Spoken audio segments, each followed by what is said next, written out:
Continuamos con más información en esta mañana de la radio. Hace unos días, concejales de Juntos por el Cambio de Pehuajó mantuvieron una charla virtual con el intendente de Trenquelauquen. El objetivo es conocer cómo se está trabajando en otros distritos frente a esta pandemia y a las precauciones que se deben tomar. Agradecemos el contacto con el intendente de Trenquelauquen. Está en línea Miguel Fernández.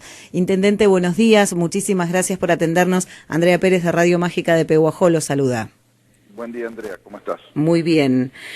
Intendente, este contacto con nuestros concejales, con nuestros representantes, tiene que ver con elaborar medidas en conjunto. ¿Por dónde pasó esta charla virtual? No, básicamente me consultaron un poco acerca de las medidas y cómo estábamos organizando nosotros toda la ciudad para lo que es esta pandemia, ¿no?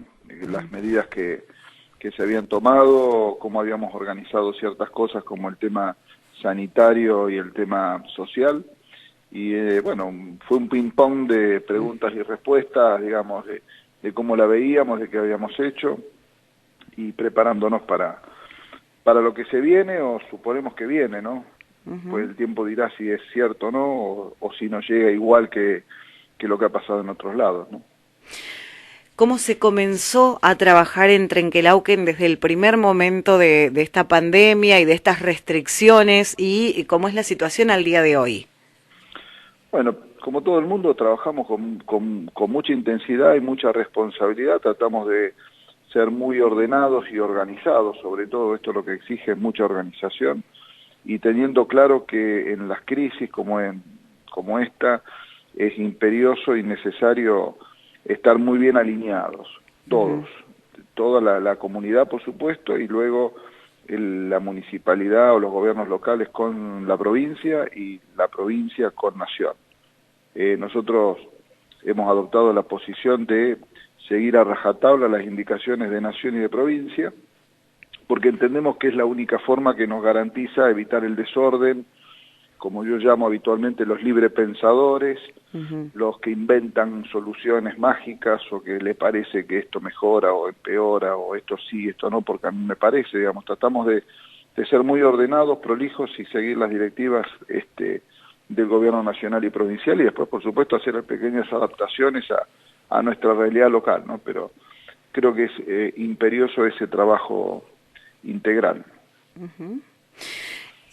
Hoy por hoy, ¿cómo está funcionando el comercio en Trenquelauquen o los servicios, los oficios aquí en Pehuajó?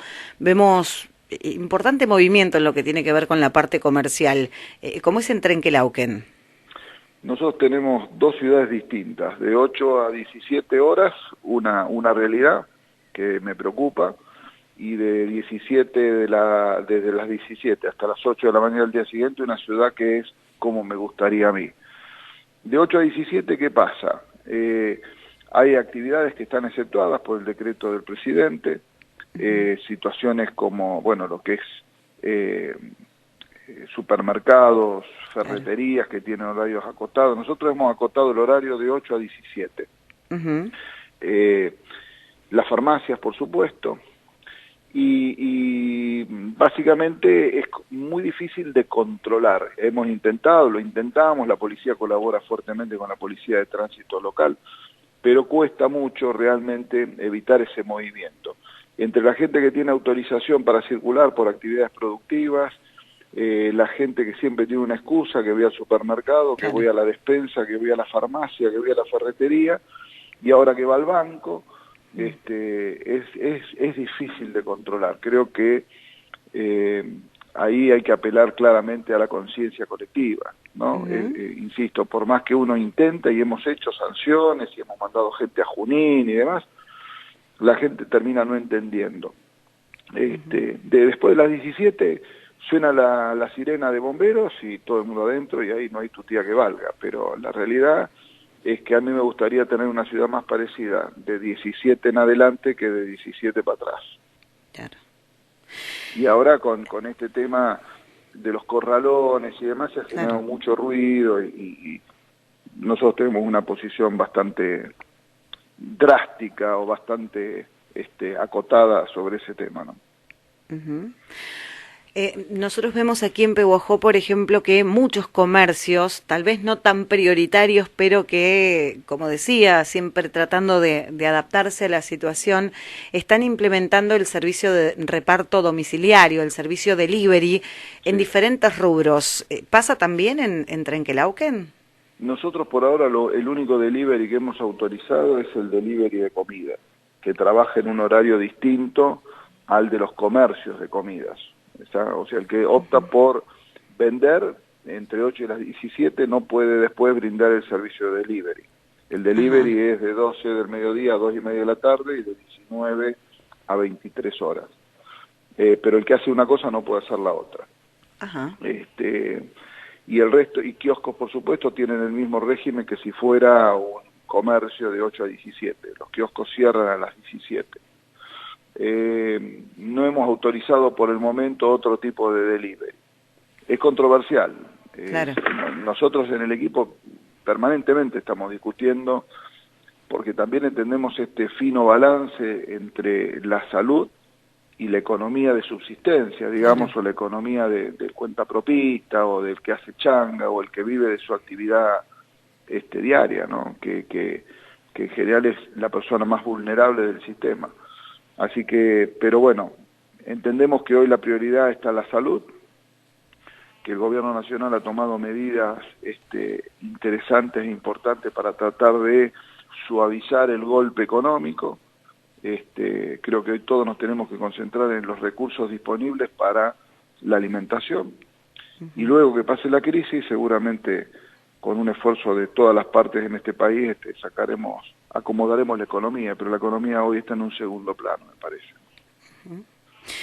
Intendente, respecto del tema de mantenimiento de los espacios públicos o privados, aquí en Pehuajó surgió un debate interesante en lo que tiene que ver con el tema del corte del pasto, que Sí. puede llegar a generar inconvenientes como, por ejemplo, ser peligroso para el tema del dengue si no se hace un mantenimiento, pero genera otro movimiento también en la ciudad si se debe hacer con personal contratado. ¿Cómo se está manejando en su ciudad este tema?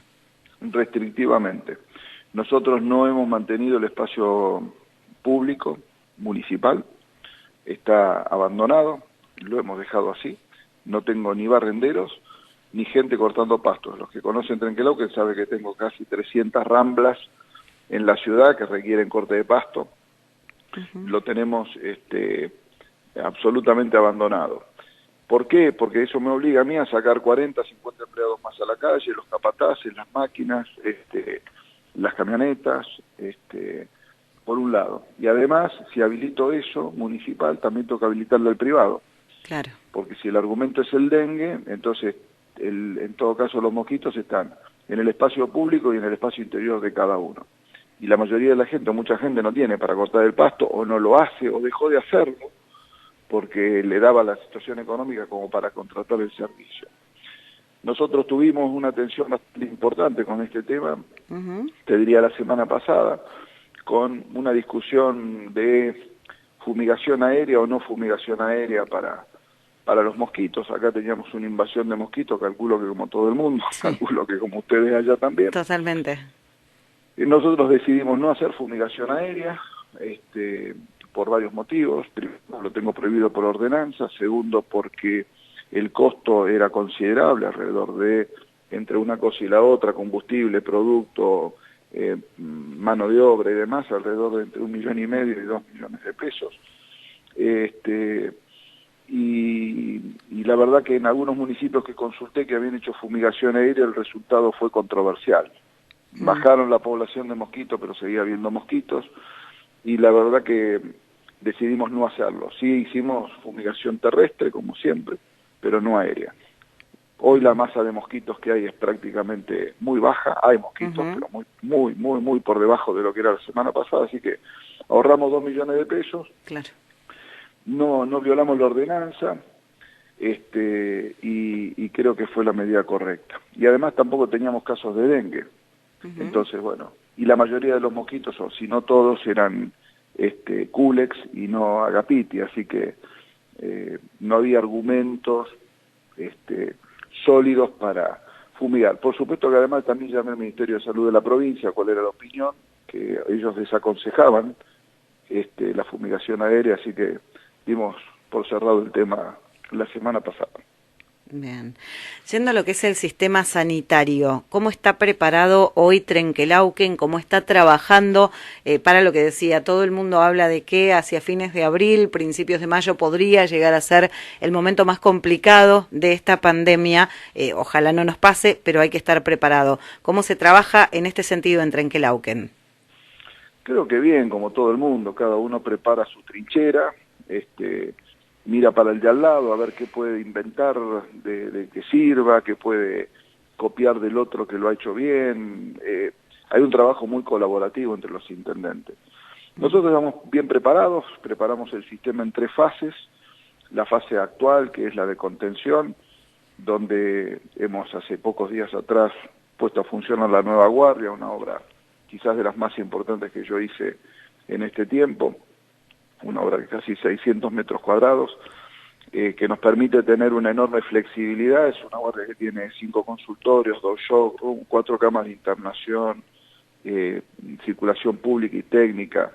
Está excelentemente preparada y esto nos permite armar una sala de espera para pacientes generales y una sala de espera para pacientes respiratorios, aislados. Todo lo que es pediatría va a funcionar en donde estaba la guardia vieja, que se reacondicionó transitoriamente por 1 o 2 meses, para cuando pase la pandemia volverá pediatría a la guardia general con su consultorio específico. Así que hemos preparado eso como primer punto. Hemos reservado una sala del hospital para pacientes aislados con casos sospechosos. Hemos fusionado la sala de clínica y cirugía en una sola sala. La sala número 2 quedó como una eventual terapia intensiva adicional. Nosotros tenemos terapia intensiva de adultos, tenemos unidad coronaria separada, y la sala 2, que es contigua a la unidad coronaria, es casi una terapia intensiva. Entonces el área de unidad coronaria y sala 2 pasaría a funcionar como una terapia intensiva de 17 camas. Si tuviéramos que seguir escalando a la tercera fase, ya el hospital nuestro pasaría a ser un hospital respiratorio, donde todos los casos son COVID, y todo lo que es internación general y pediatría pasa a la clínica, que pasaría a ser un hospital público, entre comillas, llamémoslo así, para pacientes no respiratorios. Entonces, todo lo que es general, parto, cesárea, cirugía general, internación clínica no respiratorio, iría a la clínica, y todo lo que es respiratorio y poder disponer 100 camas para los pacientes moderados o graves quedarían en el hospital. Por supuesto, es un escenario de máxima y que no creo que suceda. Pero nosotros preparamos esto en 3 fases y articulando con todo el equipamiento. Tenemos aproximadamente 15 respiradores con sus respectivos monitores multiparamétricos y bombas de infusión y demás, como para poder abastecer aproximadamente esa cantidad de pacientes críticos que requieran ventilación mecánica. Creo que no va a pasar eso, pero preparamos el escenario para eso, ¿no? Mejor que no lo usemos. Ojalá que no, Claro. que no haga falta. Bueno, es importante la disponibilidad, digamos, de dependencias que tiene hoy el hospital, e incluso este acuerdo para poder tomar también o utilizar en el buen sentido la clínica como para coordinar una actividad en conjunto. Es que cuando vos tenés una crisis de este tipo no hay público y privado. Claro. La verdad que primero la salud, después lo demás lo vamos viendo. Ni siquiera nos planteamos de dónde van a salir los recursos, ¿sí? Claro. Tampoco para ese nivel de desastre, no hay diferenciación de recursos humanos, o sea, toda la disponibilidad de recursos humanos médicos y no médicos, me refiero a enfermeras, auxiliares y demás, está a disposición de la salud pública. Entonces, para el caso de una situación de esas, por supuesto, nos plantearemos si hay que reclutar personal de salud jubilado para atender a los pacientes que no son respiratorios, por ejemplo. Digo, uno nunca sabe de la magnitud que puede tener la ola. Capaz que nos preparamos para una ola de 10 metros y capaz que no llega, o que llega a algunos lados sí, a otros lados no. Depende justamente, y volviendo al comienzo, la importancia del éxito de estas medidas de aislamiento social. en la medida que esto tenga éxito, quizás esa ola que ha pasado en otros países por no haber tomado estas medidas en su momento, nos hace ver una película con un final distinto. Yo quiero eso, ¿no? Por eso hay que trabajar en los dos ejes, en la preparación de la emergencia y en la prevención para que no pase. Bien. Intendente, ¿en el hospital hay generación propia de oxígeno para esta situación también? Sí, todos conocen más o menos que Trenquelauquen ha tenido, desde la época del doctor Barracha, una política innovadora en algunos aspectos. Este ha sido uno de ellos. El Gordo en su momento había comprado una planta de oxígeno, de fabricación de oxígeno medicinal. Nosotros esa planta la ampliamos hace 2 años, con una fuerte inversión, mejoramos todo, o sea, era una planta buena, pero que había tenido muchísimo desgaste, había tenido bastante desinversión y no estaba funcionando a pleno como debía en aquel entonces. Bueno, hicimos una fuerte inversión con la empresa proveedora, que es de Córdoba, hicimos una planta nueva, la ampliamos, y tenemos ahora un segundo equipo. O sea, tenemos una que nos permite trabajar con una buena cantidad de oxígeno en cantidad y calidad, ¿no? Eso nos da una flexibilidad al momento de este tipo de emergencia muy importante, porque, como se lo hemos planteado al ministro de Salud, los respiradores son muy importantes, por supuesto, pero a respiradores hay que ponerle oxígeno. Claro. Y el oxígeno puede llegar, no lo sé, a ser un recurso escaso en el caso de una contingencia donde hay un nivel de demanda muy alto. Yo no sé, por ejemplo, nosotros Trenquelauquen, algunos van a cargar a Tres Lomas o a Pico, entonces la clínica me refiero. Entonces, si todos tienen que ir a cargar a los mismos lugares, hay un problema de logística, hay un problema de disponibilidad, que te pueda llegar a ser, por más que compres respiradores, por el otro lado no tener oxígeno suficiente para alimentarlos. Cada respirador te lleva 3 tubos de oxígeno por día, ¿no? Entonces, si tenés 10 respiradores, tenés que calcular una demanda de 30 tubos por día. 30 tubos que necesitas 60, porque tenés que tener 60 vacíos y 60 llenos.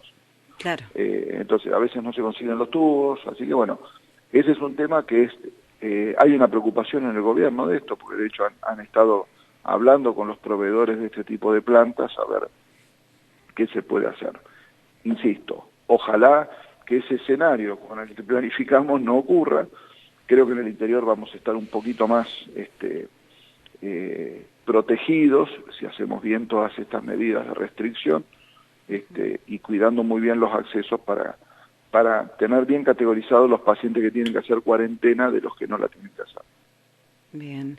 Finalmente, intendente, y yendo a la parte económica, si bien, como decía, al principio no es lo prioritario, hoy por hoy lo importante es la salud, ¿se han tomado algunas medidas que tienen que ver con los aportes de funcionarios o la reducción o exhibición de tasas a los comerciantes que hoy tienen que enfrentar a puertas cerradas esta pandemia?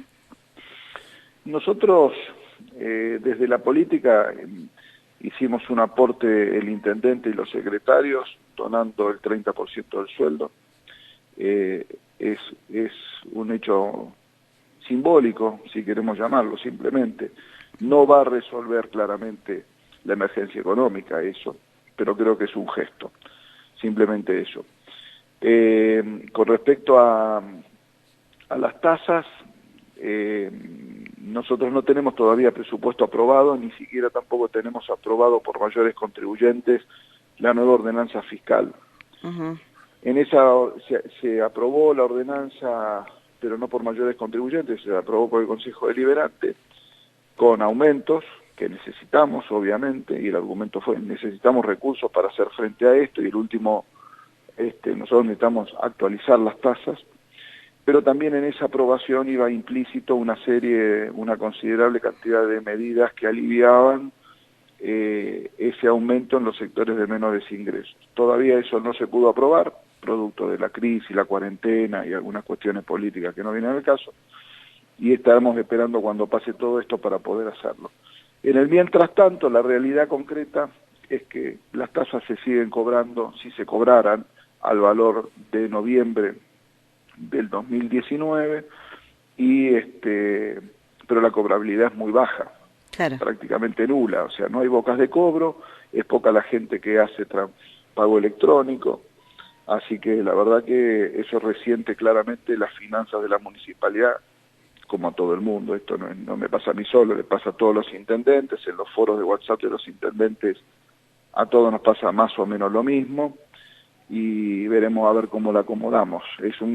Todos los municipios en el mes de abril van a tener, con matices, algunos un poquito mejor, algunos un poquito peor, pero todos vamos a tener una importante cantidad de restricciones y dificultades, ¿no? Porque nuestros ingresos fundamentalmente derivan del cobro de tasas, depende del municipio, entre un 30 y un 40% del total, y sobre todo la coparticipación.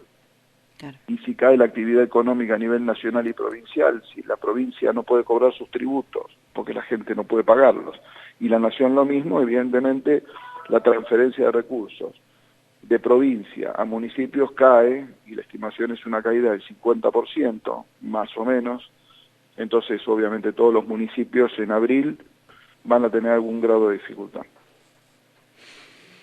Intendente, le agradecemos muchísimo por este contacto y por darnos a conocer a los pehuajenses el trabajo que se está haciendo. Como decía, es importante tomar ejemplos de lo que va ocurriendo en cada uno de los municipios y tratar de trabajar de la mejor manera posible.